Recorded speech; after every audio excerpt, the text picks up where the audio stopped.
이 설교는 당신이 들어야 합니다라는 제목으로 말씀 증거합니다. 이 설교는 당신이 들어야 합니다. 로마서 1장 18절로 32절은 이방인의 죄에 대한 고발이었습니다. 즉 불신자들의 죄에 대한 고발이었습니다. 그리고 로마서 오늘 2장 1절로 16절은 이스라엘의 범죄, 한마디로 말해서 우리 예수 믿고 있는 사람의 죄악에 대해서 기록한 말씀입니다. 오래 믿은 신자의 죄의 특징이 뭔지 아십니까? 우리 16절 말씀 보니까 곧 내 복음에 이른 바와 같이 하나님이 예수 그리스도로 말미암아 사람들의 은밀한 것을 오래 믿은 신자의 죄의 특징 은밀합니다.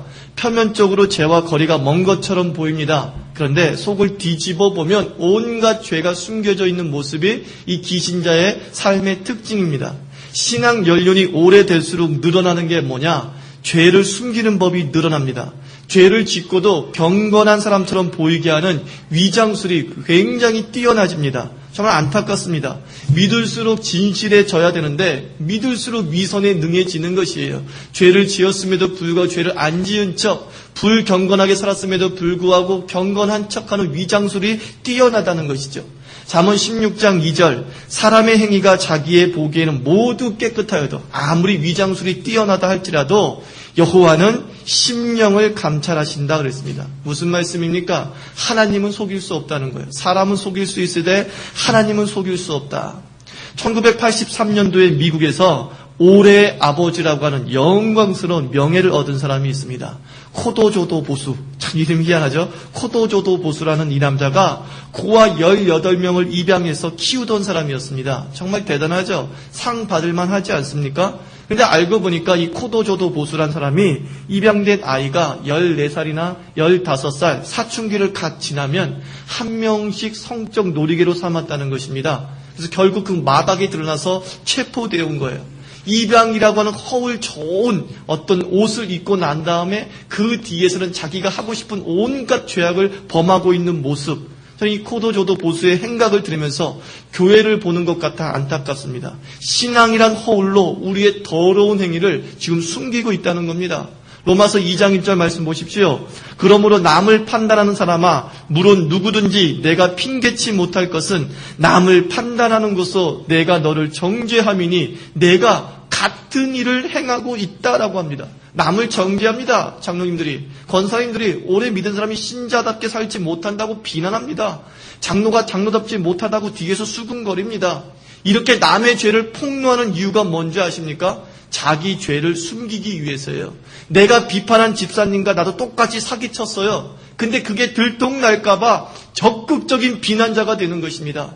한 사람을 비난하는 동안은 자기에게 화살이 날아오지 않기 때문에 그렇습니다. 누군가 죄의 희생양이 있으면 내가 그 죄의 타켓이 되지 않기 때문에 신랄하게 비난하고 있는 거예요. 저 나쁜 놈 봐라. 저 아주 악독한 놈 봐라. 비난함을 통해서 자기 죄를 숨기는 거죠. 우리 전두환 정권 때 3S 정책이 있지 않았습니까? 섹스, 스포츠, 스크린. 이 3S 정책, 올림픽, 엑스포 각가지 이벤트를 진행했습니다. 아주 좋은 일들을 진행했습니다. 아주 재미있는 일들을 진행했습니다. 왜 그런지 아십니까? 그 뒤에 광주 학살 숨기고 그리고 자기네들이 드러난 그 5천억 원의 그 축제를 알지 못하게 만들기 위해서 3S 정책을 통해서 자기 죄를 숨겨버리는 거예요. 국민들 재밌게 만들어 놓은 다음에 온갖 죄를 저지르는 거예요. 이게 전두환 정권의 문제입니까? 아니, 교회의 문제라고 지금 성경이 얘기하고 있는 거예요. 네가 남을 판단하면서 너도 똑같은 일을 해가고 있구나. 이게 우리가 전두환과 다를 게 뭐가 있냐는 거예요. 사람들이 가늠한 여인을 예수님에게 데리고 왔습니다. 그리고 예수님의 처분을 기다렸어요. 그때 예수님이 나도 글 쓸 줄 안다는 것을 보여주시기 위해서 땅에다가 글을 막 쓰셨어요. 예수님은 문맹이 아닌 게 확실하죠. 땅에 막 글씨를 쓰셨어요. 그 글씨의 내용이 뭡니까? 너희 중에 죄 없는 자가 돌로 치라. 그랬어요. 너희 중에 죄 없는 자가 돌로 치라. 그러니까 유대인들이 물러났어요. 아무도 돌로 그 여자를 치지 않고 물러났어요. 참 멋진 유대인이라고 저는 생각합니다. 오늘날 우리 예수님께서 오셔가지고 칠판에다가 파워포인트를 다 켜보세요. 그랬더만 너희 중에 죄 없는 자가 돌로 치라. 우리 교인들 다 돌 던질 겁니다. 왜? 자기 의인 드러내려고. 제가 죄인이라는 거 숨기고 싶어서 그래요. 나 의인이에요. 난 잘못한 것 없어요. 그래서 막 돌로 던질 거라고 저는 생각을 합니다. 갈수록 시대가 악해져 있어요. 좋은 말을 한다고 좋은 사람이 아니에요. 좋은 행동을 해야 좋은 사람입니다. 불신자들이 예수 믿는 사람 보고 뭐라고 합니까? 예수쟁이는 다 말쟁이야. 이런 얘기합니다. 이게 좋은 말인 줄 아십니까? 비꼬는 말이죠. 비꼬는 말이죠. 너희들은 말만 거룩하지 행동은 천박하다는 것입니다. 불신자와 다른 것 하나도 없다는 겁니다. 주여 주여 주여 하면서 그 주여 주여 주여 뒤에 온갖 악행을 다 숨기고 있다는 겁니다. 우리 비꼬는 거예요. 비꼬는 거. 부끄럽습니다. 많은 그리스도인들이 자기 죄를 보면서 말세라고 하는 사람은 한 사람도 없어요. 모두 남의 허물을 보면서 말세라고 탕식합니다. 목사가 돈을 밝히니까 말세야. 자기는 돈 안 밝힙니까? 근데 자기 돈 밝히는 건 말세가 아니에요. 목사가 돈을 밝히면 말세야. 젊은 애들이 배꼽 드러내는 옷을 입고 다니는 거 보면 말세래요. 말세. 자기들이 파마 이상하게 하고 다니는 것 말세라고 안 하고 그 배꼽 드러내는 거 보고서 말세야 라고 말합니다. 자기 자신을 돌아보면서 말세라고 말하지 않습니다. 나 때문에 교회에 위기가 왔다고 누구도 생각하지 않는다는 것입니다. 가정법원에 가보십시오. 가정법원에 가보면요, 성토장에 온 느낌이 듭니다. 아내는 남편 욕하고요, 남편은 아내 막 욕합니다. 저 사람 때문에 가정이 무너졌다라고 하지, 나 때문에 가정이 무너졌습니다라고 말하는 사람은 없어요. 가정법에 이혼하는 사람 모두 다가 너 때문에 너 때문, 모든 가정의 말세, 사회의 말세, 누구 때문이에요? 너 때문이다라고 말하고 있다라는 것입니다. 자기가 자신이 회개할 기미가 보이지가 않아요. 심리학에서 동일시 효과라는 것이 있죠. 동일시 효과. 동일시 효과. 쉬운 말로 하면 이거예요. 욕하면서 배운다. 이게 동일시 효과예요. 욕하면서 배운다. 엄한 시어머니 밑에 있던 며느리가 엄한 시어머니가 된대요. 훗날. 참 이상하지 않습니까? 엄한 시어머니 밑에 있으면 난 절대로 저런 시어머니가 되지 않을 거라고 결심해야 되는데 똑같이 자기도 엄한 시어머니가 된대요. 왜? 시어머니 욕하다가 저런 나쁜 시어머니, 저런 고약한 시어머니 욕하다가 자기도 똑같이 고약한 시어머니가 되더라는 것입니다. 자기 부족을 모르고 남을 욕하는 사람은 욕한 사람보다 더 악한 사람이 되는 것입니다. 자기 자신을 돌아보지 아니하고 남 보고 말세라고 말하는 사람은 결국 그 사람 때문에 인생 종말이 다가오는 거라는 걸 성경이 우리에게 가르쳐 준 겁니다. 여러분 제발 부모님들 어린아이 앞에 두고 교회 얘기하지 마세요. 어린아이 앞에 두고서 교회 욕하면요 반드시 여러분 자식 망칩니다. 빵칩니다. 어린아이 두고는요, 아직 판단이 들어서지 아니한 20살 이전의 애들 앞에 놓고서는요, 교회가 어떻고 저떻고 얘기하는 그 순간요, 우리 아이 지옥 보낸다 생각하면 되는 거예요. 우리 아이 더 이상 교회 생활 못하게 한다라는 말과 똑같은 거예요. 왜? 동일시 효과. 동일시 효과. 그러므로 여러분의 삶에서 딱히 자기 자신에 대한 긴장감이 있어야 됩니다. 바울을 보십시오. 바울은요, 복음을 전하면서 굉장히 비판적이었어요. 고린도전서 이런 데 읽어보면 죄에 대한 신랄한 지적이 있습니다. 오늘 로마서도 바울이 쓴 거잖아요. 죄에 대한 신랄한 지적이 있습니다. 그럼에도 불구하고 바울이 넘어지지 않은 이유가 뭔지 아십니까? 고린도전서 9장 27절에 이렇게 바울이 고백합니다. 내가 내 몸을 쳐 복종하게 함은 내가 남에게 전파한 후에 자기가 도리어 버림이 될까 두려워함이라. 내가 복음을 전했어요. 내가 비판을 했어요. 내가 똑바로 살라고 말했어요. 그런 다음에 내가 버림이 될까 두려워서 자기를 자꾸 복종했대요. 너 똑바로 살아 바울아. 너 똑바로 살아 봐라. 긴장감을 가지고 있었다는 것입니다. 지도자는 말이죠. 셀프 리더십이 필요합니다. 지도자 누가 이끌어줍니까? 이끌어줄 사람은 없어요. 내가 가정의 지도자입니까? 내가 교회의 지도자입니까? 셀프 리더십이 필요한 거예요. 자기 스스로 자기를 관리해야 되는 거예요. 자기 스스로 신앙을 점검해 봐야 되는 것이에요. 그러니까 목사가 타락하기 가장 쉬운 이유가 뭐죠? 지적해주는 사람이 없어요. 비판해주는 사람이 없어요. 근데 자기는 비판만 해. 자기는 남의 죄를 다 지적을 해요. 성도들 잘 살라고 얘기를 해요. 넘어지기 쉬운 겁니다. 셀프 리더십이 필요해요. 누구처럼? 바울처럼 나를 쳐 복종해야 돼요. 그래서 내 행동을 보면서 말세구나. 내 행동을 보면서 주님이 오실 때가 가까웠구나 라고 판단하는 것이 그것이 셀프 리더십이요. 그것이 건강한 신앙인의 모습이라는 것입니다. 또 하나 오래 믿은 자의 죄가 있어요. 또 하나 오래 믿은 자가 빠질 수 있는 죄가 뭐냐? 똥꼬집이에요. 똥꼬집. 회개하지 않는 것. 4절 5절 한번 읽어볼게요. 혹 내가 하나님의 인자하심이 너를 인도하여 회개케 하심을 알지 못하여 그의 인자하심과 용납하심과 길이 차심의 풍성함을 멸시하느냐? 또 5절 다만 내 고집과 회개치 아니하는 마음을 따라. 내 고집과 회개치 아니하는 마음을 따라. 죽어도 회개 안 한대요. 죽어도 변화되려는 노력을 안 한다라는 것입니다. 의인의식에 빠진 사람은요, 죄 이야기를 해도 놀라지 않습니다. 왜? 자기와 관계없는 말씀이래요. 오늘 저 설교 나와 관계없어. 오늘 저 죄의 지적 나와 관계없어라는 것입니다. 설교자로서 성도를 볼 때 안타까운 것이 있습니다. 참 설교 잘 듣습니다. 막 아멘 합니다. 예배 끝난 다음에 악수할 때 목사님 은혜 받았어요. 오늘 넓은 설교 좋았어요 라고 하면서 막 목사를 격려합니다. 그리고 난 다음에 여전도회 모임에 가서 막 은혜 받은 사람끼리 막 나누는 대화가 뭔지 아십니까? 야야야 김 집사 오늘 저기 하말자 집사 왔어? 안 왔지?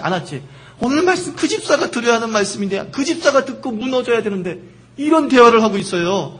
자기가 무너지라고 한 설교의 말씀인데 김 집사가 무너져야 된대요. 하말자 집사가 무너져야 된대요. 그래서 이런 법이 어디 있습니까? 제가 부교육자 시절에 사랑에 대한 설교를 많이 했습니다. 그러면 사랑의 설교를 하고 나면은 커플들이 와서 목사님 정말 은혜 받았어요 그래요. 그런데 꼭 여자들, 자매, 형제들은 안 그래요. 자매들이 형제를 쿡쿡 찌르면서 이런 얘기해요. 영철 씨 오늘 목사님 말씀 잘 들었죠? 목사님 말씀대로 저 사랑해 줘야 돼요? 이렇게 얘기해요. 지가 영철이를 사랑하면 될 거 아니에요. 근데 꼭 형제 푹푹 찌르면서 네가 똑바로 하래, 네가 똑바로 하래. 많은 그리스도인들이 그렇게 살아가고 있어요. 오늘 말씀 자기 이야기한 말씀인데 꼭 남, 옆, 남편, 아내, 남에게 다 탓을 돌리고 있다는 것입니다. 베드로가 설교를 했습니다. 근데 베드로가 설교하니까 군중의 반응이요 2가지로 엇갈렸어요. 마음에 찔려 회개하고 예수를 영접한 무리가 있었고요. 동일하게 마음에 찔려 그 다음에 뭐라고 하는지 아십니까? 베드로를 죽일 음모를 세웠다 그랬어요. 똑같은 설교를 들었는데 똑같이 마음에 찔렸는데 한 사람은 바로 회개하고 한 무리는 바로 회개하고 한 무리들은 이놈의 나쁜 자식 괜히 내 죄를 지적해? 라고 하면서 예수를 죽일 음모를 가지고 있었다는 겁니다. 우리는 몇 번째 군중입니까? 첫 번째 군중입니까? 두 번째 군중입니까? 여러분의 잘못과 여러분의 허물을 지적됐을 때 주여 회개하고 계십니까? 아니면 저 목사 내 비리를 어떻게 알았지? 내 더 이상 이 교회 못 다니겠네. 떠나고 싶습니까? 제가 강한 설교를 한 적이 있어요. 죄를 신랄하게 지적한 그런 설교를 한 적이 있어요. 그런 설교를 듣고 어느 목사님이 저에게 이런 충고를 하셨어요. 하목사 선배 목사인데요. 회개 강조하는 막 그런 설교는 말이야 교회 성장용 설교가 아니야 이런 말 하더라고요. 교회 성장용 설교가 아니래요. 그 목사님이 오랜 목회를 하면서 얻은 목회 노하우가 이거래요. 성도를 질책하지 말라는 거예요. 성도를 질책하지 말라. 좀 위로하고 격려하고 힘을 넣어주라는 것입니다. 제가 그 얘기를 듣고 가슴이 답답했어요. 죄를 죄라고 말하지 않는 것이 목회입니까? 그 죄를 죄라고 말하지 않는 게 이게 설교입니까?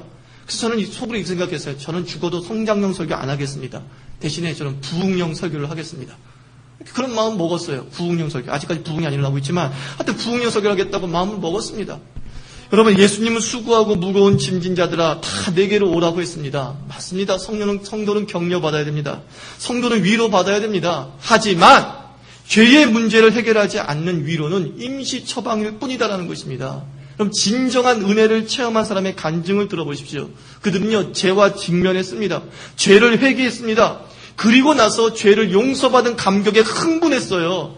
용서받았다는 것이 그들의 가장 큰 은혜였고 가장 큰 위로였고 가장 큰 격려였고 가장 큰 자신감이었어요.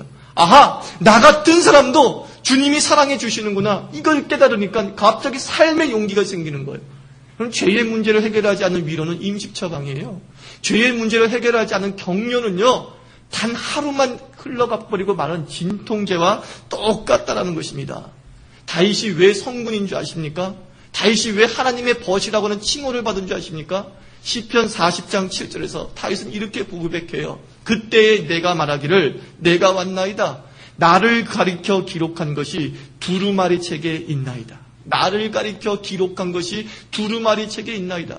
율법서를 읽으면서 이 율법서는 다 자기에게 한 말이라고 생각했어요. 다윗은요. 아, 다 나에게 주시는 말씀이군요. 아, 나에게 주어지는 도전이군요. 이것이 다윗을 하나님의 사람으로 만들었다는 것입니다. 말씀의 1차적 적용 대상은 언제나 자기 자신이었어요.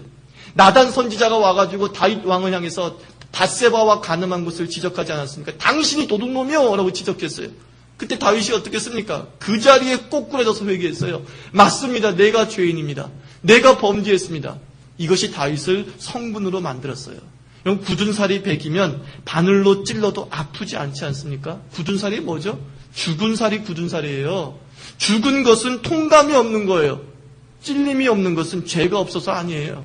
찔림이 없다는 것은 거룩하게 살았기 때문이 아니에요. 왜 그런지 아십니까? 여러분, 영혼이 죽어서요, 영혼이. 영혼이 죽은 사람은요, 찔림이 없는 거예요. 아픔이 없는 거예요. 고통이 없는 거예요. 근데 그걸 착각해가지고 내가 잘 살았기 때문이래요. 내가 거룩하게 살았기 때문에 별 느낌이 없대요. 착각하지 말라는 것입니다. 영혼은 말씀에 반응해야 됩니다. 영혼에 굳은 살이 없어야 됩니다. 그래서 말씀에 찔려서 아프다고 대굴대굴 구르는 게 그게 복인 거예요. 오늘 말씀 들으면서 가슴을 치면서 아우 억울해 죽겠어요. 내가 이 마귀의 유혹에 빠져 내가 왜 이렇게 살았지? 억울해 죽겠어요. 이게 복인 거, 이게 복인 것. 여러분 삶에서 좀 굳은 살이 없는 사람 되기를 바랍니다. 성자는요, 죄 짓지 않는 자가 아니에요. 성자는 죄를 회개하는 자예요. 고집 부리지 않냐고 바로 나아가서 주여 용서해 주시옵소서. 내가 하늘과 주님 앞에 범죄했습니다. 이게 성자, 이게 성자. 특별히 그리스도인들 말이죠. 은혜가 올 때 좀 그냥 은혜를 좀 누렸으면 참 좋겠습니다. 그 은혜 받을까봐 긴장하는 사람이 있는 거 아십니까? 제가 들은 얘기예요. 은혜 받을까봐 긴장하는 사람이 있어요. 제 친구 교회 권사님이신데 되게 담임 목사님을 싫어하신대요. 근데 이 권사님이 이상하게 그날 설교 듣고 마음이 막 울렁거리더라는 거예요. 막 눈물이 나올 것 같고 은혜를 막 받들려 그러는 거예요. 그러니까 순간 자기한테 이랬대요. 야, 김 권사 왜 이러냐, 너 왜 이러냐? 저게 뭐 대단한 설교라고 네가 왜 이래, 너가 왜 이래? 막 이러면서 은혜를 물리쳤다라는 것이에요. 이거 얼마나 안타깝습니까? 목사 싫다고 은혜까지 물리치고 막 긴장감을 가지고 있어요. 오늘 안 졸리는데도 막 억지로 자는 사람 있죠? 그죠? 오늘 습관적으로 자야 되는데 오늘 잠이 안 오는 거야. 안 돼, 이런 내 스타일로 가야 되면서 잠자는 사람. 제발 그러지 마십시오. 은혜를 받으려고 올 때는요, 막 은혜를 빨아들이시라고요. 거부하지 말라고요. 똥꼬집 부리지 말라고요. 여러분 스타일과 여러분이 좋아하는 사람에 대한 마음이 열리는 것이 아니라 모든 것에 대해서 마음이 열리는 개방형 존재. 이게 우리를 건강하게 만들어준다는 것입니다. 혹 여러분의 삶이 승승장구하고 있습니까? 예수 잘 믿어서 얻은 복이라고 착각하지 마십시오. 4절 다시 한번 읽어볼까요? 혹 내가 하나님의 인자하심이 너를 인도하여 회개케 하심을 알지 못하여 그의 인자하심과 용납하심과 길이 참으심의 풍성함을 멸시하느냐. 왜 우리 삶에서 승승장구가 있죠? 이상하게 죄를 짓고도 아무리 일이 벌어지지 않아요. 이유가 뭐예요? 내가 잘 살았기 때문이 아니에요. 하나님이 오래 참으셨대요. 하나님의 자비하심 때문에 그냥 오래 참고 계셨기 때문에 지금 내 삶에 아무 문제도 없는 것입니다. 우리는 오래 믿을수록 신앙의 인과응보 논리에 빠집니다. 신앙의 인과응보 논리가 뭐죠? 잘 믿으면 형통하고 못 믿으면 고난이다라는 것이에요. 근데 이 기준이 뭐죠? 누구죠? 나예요, 나. 내가 잘 믿으면 형통이요. 내가 못 믿으면 고난이요. 기준이 나예요, 나. 그러나 분명히 기억하십시오. 하나님의 결정은 인간의 행동에 좌지우지되지 않는다라는 것입니다. 인과응보 있습니다. 기독교 인과응보 있습니다. 기독교 인과응보의 기준은 내가 아니에요. 내가 잘했느냐 못했느냐 이것으로 결정되는 게 아니에요. 기독교의 인과응보의 기준은 뭡니까? 하나님의 사랑이에요. 하나님의 사랑. 하나님의 사랑 때문에 지금까지 사는 것이고요. 하나님의 사랑 때문에 지금까지 견디는 것이에요. 당시 결과가 있어요. 내 풍성의 결과, 내 형통의 결과, 내 하나님의 그 능력의 결과는 뭐에 기인한다고요? 나에 기인하는 것이 아니라 하나님의 사랑이에요. 그게 기독교 인과응보예요. 근데 많은 그리스도인들이 잘못된 인과응보, 무속적인 불교적인 인과응보에 빠져서 기준이 나야. 내가 잘하면 은혜 받고 내가 못하면 은혜 받지 못한다. 아니죠. 내 마지막 삶의 내 삶의 은혜는 무엇의 원인이에요? 하나님의 사랑이라고. 이 하나님의 사랑이 오래 참으셨기 때문에 승승장구하는 거예요. 그러니까 지혜가 뭐가 있어요? 지혜는 뭐죠? 항상 자기의 부족함을 깨달으세요. 제발 여러분의 형통이 여러분의 삶에 잘 살았다는 삶의 증거물로 착각하지 말라는 것이에요. 내 삶에 아무 일도 없었다는 것이 내가 참 기도를 잘했기 때문에 이런 일이 벌어졌다라고 착각하지 말라는 것이에요.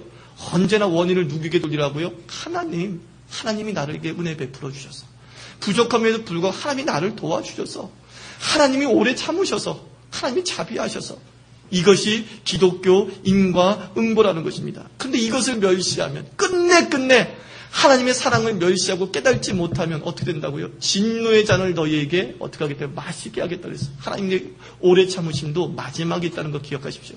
하나님 길이 참으시지 끝까지 참으시지는 않으세요. 무슨 뜻인지 아시겠습니까? 오래 참으시죠. 그 오래 참음의 기한은 있다는 것이에요. 그 기한 전에 회개하고 그 기한 전에 돌아오고 그 기한 전에 천부여 의지없소서라고 나아올 때에 그 사람에게 새로운 삶이 시작되게 된다는 것입니다. 여러분, 오늘 설교 누구에게 하는 설교라고요? 나에게. 서로 인사 나눕시다. 오늘 설교 내 설교인 거 아시죠? 당신 설교 아니에요. 오늘 설교 내 설교예요. 맞습니다. 그게 우리를 건강하게 만들어줍니다. 마지막 우리가 회개 없는 삶의 특징이 무엇인가 살펴봅시다. 회개 없는 삶의 특징. 9절 말씀 보세요. 9절 10절. 악을 행하는 각 사람의 영에게 환난과 공고가 있으리니 첫째는 유대인에게요 또한 헬라인에게며 선을 행하는 각 사람에게는 영광과 존귀와 평강이 있으리니 라는 말씀이 있습니다. 의인과 악인에게 나타나는 현상 중에 의인에게 뭐가 있어요? 평강을 주신다. 다른 말로 악인에게 뭐가 없어요? 평강이 없다는 거예요. 이사야서 48장 22절 여호와께서 말씀하시되 악인에게는 평강이 없다. 회개 없는 자의 삶의 특징, 평강이 없다는 것, 이상한 두려움, 불안함이 매일매일 엄습하는 것, 이게 죄진 자의 삶의 특징이에요. 회개 없는 자의 삶의 특징이 답답해요. 뭔가 막히는 것 같아요. 일은 잘 풀리는 것 같은데 막 무너질 것 같은 느낌이 드는 거예요. 잘 되고 있는데 어느 순간 확 깨질 것 같아요. 두려움으로 승승장구를 누려요. 염려를 가지고 승승장구를 누려나가는 것, 이게 회개 없는 그리스도인의 삶의 특징입니다. 우리나라에 93년도인가에 그런 일이 있었죠. 어떤 사람이 범죄를 저지르고 도망을 다녔어요. 근데 공소시효가, 그 범죄의 공소시효가 6년짜리. 공소시효는 무슨 뜻인지 아시죠? 그 범죄가 6년 지나면 이제 없던 걸로 처리한다, 그런 뜻이에요. 저 이상 죄를 묻지 않는다는 거죠. 근데 이 남자가 그렇게 도망 잘 치다가 날짜 잘못 계산해서요 3일 일찍 그냥 자수를 했대요. 3일, 그러니까 공소시효 개념 모르고 그냥 자수를 한 거예요. 근데 3일 일찍 자수하게 됐네? 그래서, 당신 공소시효 3일만 지나면 끝나는데 어떻게 이렇게, 자수했냐고. 이 얘기 들으면, 우리 같으면 어떻게 하겠습니까? 억울해 죽겠다. 내가 왜 이런 미친 짓 했지? 그러지 않겠습니까? 근데 이 사람이 의외로 이런 말을 하더라는 거예요. 시원하다. 시원하다는 거예요. 이제 발 뻗고 잠이나 깊이 잤으면 좋겠어요. 그 6년 동안 도망치면서 죄의 문제를 해결하지 못하고 6년 동안 도망치며 잠 제대로 못 자고 답답했다는 거예요. 이게 회개 없는 자의 삶의 특징입니다. 다윗이 밧세바와 범죄한 뒤에 뭐라고 고백합니까? 시편 38편. 주의 진노로 인하여 내 살에 성한 곳이 없사오며 나의 죄로 인하여 내 뼈에 평안함이 없나이다. 어두운 그늘. 왠지 모를 어두운 그늘. 답답함. 그게 뭐라고요? 죄의 결과예요. 회개 없는 자의 결과라는 것입니다. 디모데후서 1장 7절 하나님이 우리에게 주신 것은 두려워하는 마음이 아니요 오직 능력과 사랑과 근신하는 마음이다 그랬습니다. 회개하는 자에게 뭐가 온다고요? 평강이 오는 거예요. 회개하는 자에게는요 마음의 안정감을 누리게 되는 것입니다. 베드로가 감옥에 들어갔어요. 베드로가 감옥에 들어가서 뭐 했죠? 잠잤어요. 세상에 그럴 수 있습니까? 억울하게 잡혀 들어왔는데 잠잤어요. 왜 그렇죠? 평강. 하나님의 평안이 지배하니까 그 어디나 하늘나라가 되는 놀라운 역사를 누리더라는 것입니다. 여러분, 승승장구하고 잘 된다고 해서 여러분 인생 하나님이 보장하시는 것 아닙니다. 잘 산다고 하나님이 인정하시는 것 아닙니다. 왠지 모를 답답함 있으시죠? 왠지 모를 두려움 있으시죠? 왠지 모를 미래가 이상하게 팍 꼬꾸라질 거라는 두려움이 있으시죠? 그 두려움이 회개의 사인이에요. 빨리 회개하세요. 빨리 주님 앞에 돌아오셔서 주여 난 부족합니다. 주가 도우셔야 됩니다. 라고 하면 하나님께서는 용서하시되 즉각 용서하십니다. 하나님은 우리를 받아주시되 즉각 받아주십니다. 이 평강이 저만의 평강이 아니라 우리 모두의 평강 되기를 주님의 이름으로 축원합니다. 말씀을 맺습니다. 제발 남 비판하지 말고 나를 돌아보시기를 바랍니다. 남의 죄 정죄하면서 자기 죄 숨기는 그런 비열한 인생 되지 않기를 바랍니다. 또 모든 말씀을 좀 자기 자신에게 적용하고 좀 즉각 회개하시기를 바랍니다. 그래서 평강의 하나님의 복을 누리는 귀한 주님의 백성 되기를 주님의 이름으로 축원합니다. 기도하겠습니다. 이 시간 함께 기도합시다. 하나님 아버지, 내게 민감한 영혼을 달라고 좀 기도합시다. 하나님 아버지, 내가 알고 지은 죄 모르고 지은 죄 이런 두리뭉실하게 회개하는 인생 되는 것이 아니라 뭐 알고 다 지은 죄 있잖아요. 알고 있잖아요. 어떤 악습들이 있는 거 알잖아요. 다 주님께 내어놓을 수 있도록 도와주시고 또 오늘 말씀 또는 매 주일마다 들려지는 말씀이 곧 나를 향한 말씀인 줄 알고 가슴 치면서 받아들이고 기쁨으로 받아들일 수 있는 민감한 영혼을 달라고 함께 합심해서